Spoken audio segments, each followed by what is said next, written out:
రోజైతే మిక్సింగ్ ఆకుకూర కర్రీ అయితే చేస్తున్నాను. ఈ ఆకుకూర మొత్తము ఏమేమి మిక్స్ చేశానో మీతోటైతే చెప్తానండి. ఫస్ట్ అయితే ఒక గిన్నె పెట్టుకొని దాంట్లో పెద్ద ఆనియన్ కోసుకొని అయితే రెడ్గా అయితే ఫ్రై చేసుకున్నాను. పచ్చివాసన పోయే వరకు మంచిగా ఏంపుకోవాలా.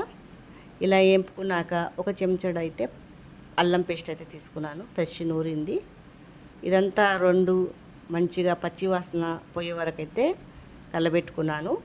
తర్వాత ఒక చెంచాడు కారము, కొద్దిగా పసుపు, ఇవి కూడా పచ్చివాసన పోయే వరకు మంచిగా ఒక 2 నిమిషాలు ఏంపుకోవాలా. తర్వాత ఆకుకూరలన్నీ కడిగి పెట్టానండి. చాలా టైం అయితే పట్టింది, 4-5 నీళ్ళలో కడిగి ఏరే వరకు. ఎండాకాలంలో అయితే ఈ ఆకుకూర తింటే మన కంటికి అయితే చాలా మంచిది. పిల్లలకైనా పెద్దోళ్ళకైనా ఆకుకూరలు ఇలా చేసి అయితే పెట్టాలా. ఇవంతా మంచిగా అయితే కలబెట్టుకుంటున్నాను. నీళ్ళు మాత్రం అంతా ఇనికిపోతుంది, సిమ్ము మంట మీదనే పెట్టాలా.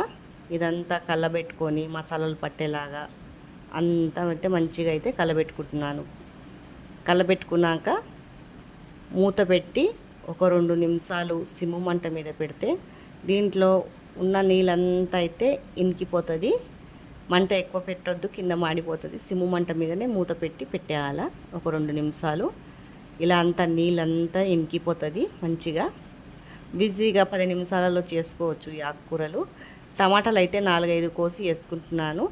చాలామంది టమాటాలు తినొద్దు, ఆకుకూరలు వేయొద్దు అంటారు. ఏమైతే కాదు, మేమైతే చాలా సంవత్సరాల నుంచి అయితే తింటున్నాము. నేనైతే ఎప్పుడు ఈ ఆకుకూరలలో అయితే టమాటా వేసి వండుతాను. ఏం కాదండి, టమాటాలు వేసుకుంటే చాలామంది భయపడతారు, కానీ టేస్ట్ మాత్రం చాలా బాగుంటుంది. చపాతీలు ఎంబడైనా వేడి వేడి అన్నం ఎంబడైనా టేస్ట్ చాలా బాగుంటుంది.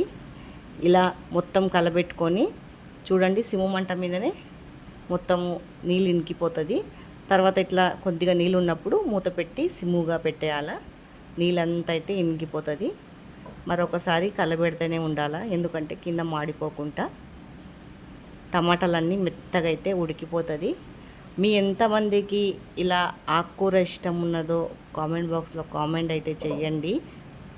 లైక్, సబ్స్క్రైబ్ చేయండి, షేర్ అయితే చెయ్యండి.